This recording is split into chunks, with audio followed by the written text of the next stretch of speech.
Clowns are a very controversial topic. A lot of people believe clowns to be innocent while others have believed clowns to be evil and capable of committing sadistic acts. Either of these claims can be true depending on the situation, but it is left to you to make your own decision. A quick brief on clowns and clowning. Here's something interesting and controversial about clowns. Did you know that the origins of clowning can be traced back to ancient cultures, where clowns were seen as tricksters and shapeshifters, often associated with spiritual and mystical powers? In some cultures, clowns were believed to have the ability to communicate with the dead and were considered sacred figures. However, in the 19th and early 20th centuries, the concept of clowning was appropriated and sanitized by Western culture, transforming clowns into the exaggerated, comedic figures we know today. This transformation has been criticized by some as a form of cultural appropriation and watering down of the original spiritual significance of clowning. Additionally, the modern concept of clowns has been associated with creepy and unsettling connotations, thanks in part to the creepy clown trope popularized by horror movies and books. This has led to a phenomenon known as clown phobia, or coulrophobia, where people experience irrational fear or discomfort around clowns. Overall, the history and cultural significance of clowns are complex and multifaceted, reflecting both the sacred and the profane, the joyful and the unsettling. Today's story is about a young boy's encounter with a stalker clown. This encounter was quite disturbing but completely terrifying. A young boy was walking across a long lonely road when he saw something that got his attention. It was a red ball. He moves closer, bends slowly and picks it up. He instantly knew what it was. But the young boy insisted on keeping it, and he would later realize that he shouldn't have kept it, and that it was a completely bad idea because that will only unfold more terrifying encounters in the future. Welcome to the channel and it's story time. Grab your popcorn and stick around. We tell stories that will make your skin crawl and make you thrilled. If you like this type of content, then kindly like and subscribe. Also share your feedback and story suggestions on our email.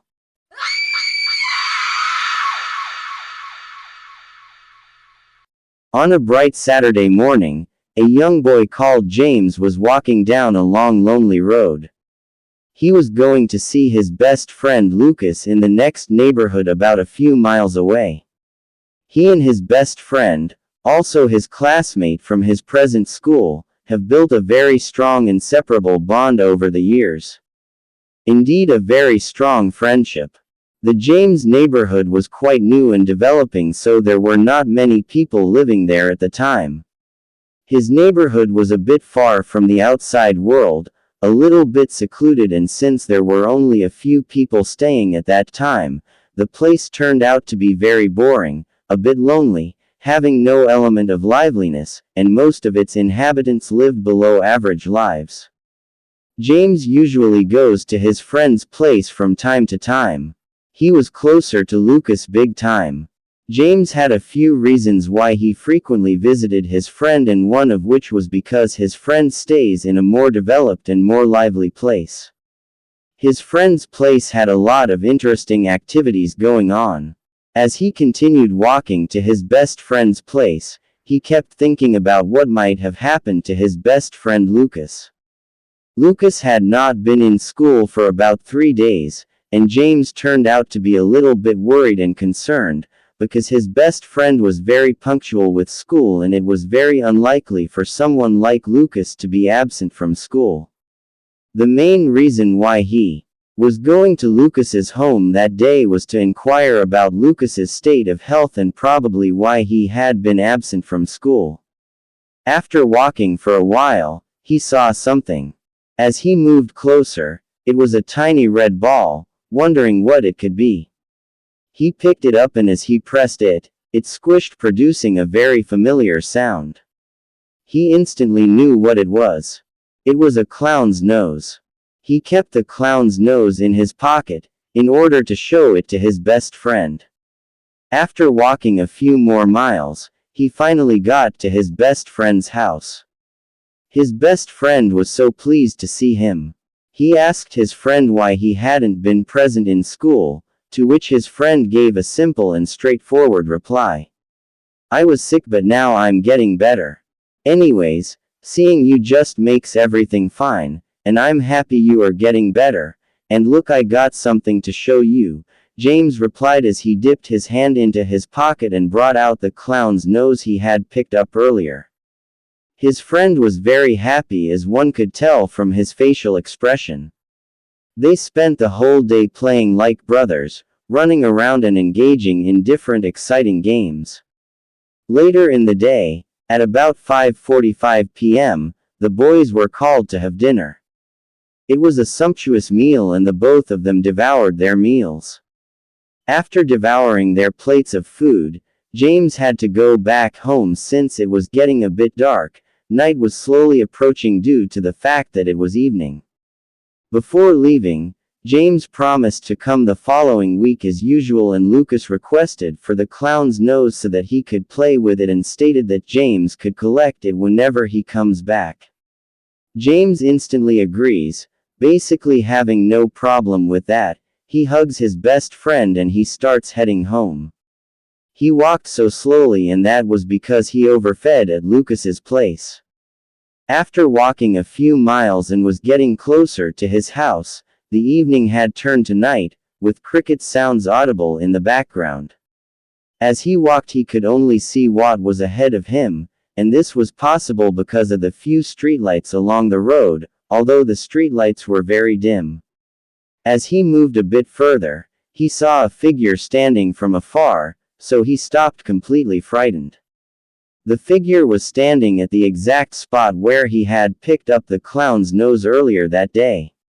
He walked a little bit closer to get a clearer view and on close examination of the figure, he could tell that it was a human, and in fact it was a clown. The clown was aware and the clown had waited for him to show up. This video is sponsored by Grunz. For those that haven't heard of Grunz, Grunz helps in filling your nutrition gaps, giving you better nutrition tips and recommendations that will unlock your vibrant health. Filling up nutrition gaps is very essential for every human being as it helps in preventing fatigue and weakness, poor immune functions, risk of chronic disease and more. A good and balanced nutrition will boost energy levels, promotes cell growth and development, strengthen gut health, reduce the risk of chronic disease and more. So if you feeling convinced and you probably want to try them out, simply click on the link in the bio. Yes, that easy. Trying so hard not to act nervous or show any form of fear or weakness, he looked at the clown that was also looking at him eyeballs to eyeballs, with a sinister smile on his face, making a very terrifying eye contact with James. Growing up, he had heard a lot of terrifying stories about terrifying stalker clowns and even killer clowns, so he knew that clowns were very dangerous and he was obviously very terrified. As he looked at the clown, several thoughts ran through his mind. He thought of running, but he also knew that it would be very difficult to outrun a clown, bigger and definitely faster than he was. He was soon brought back to his terrifying reality, with a spooky voice from the clown, saying these words. I saw you picked a thing of mine earlier today and I want it back. I saw you picked up my nose, can you give it back to me, he added. At this point, James was so terrified that he could not speak, and to make the situation worse, the clown's nose was not with him, because he had given it to his best friend Lucas earlier that day. The atmosphere got more tense with each second, feeling every tension of the moment, and James finally replied. I took it but I never knew who it belonged to. I didn't know that it belonged to you and I don't have it here right now. I gave it to someone, he said, trying not to be scared and also not disclosing his friend's identity in the process.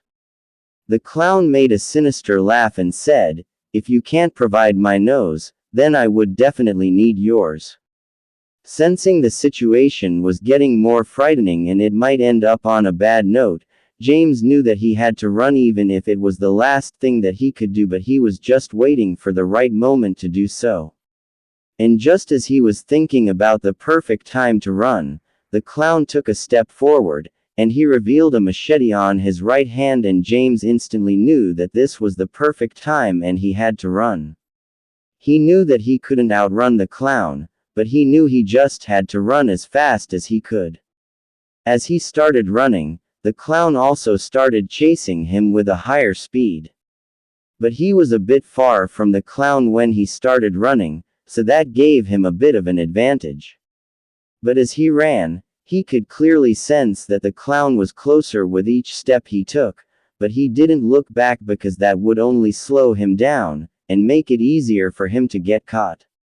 Few seconds to almost getting caught up by the clown, he saw a truck speeding across, and immediately he started screaming for help. The man in the truck stopped and came out. Seeing James, the man could clearly tell that he was completely terrified as he was breathing so fast, almost out of breath. James, feeling a bit relieved now, decided to look back, but the clown chasing him earlier was nowhere to be found.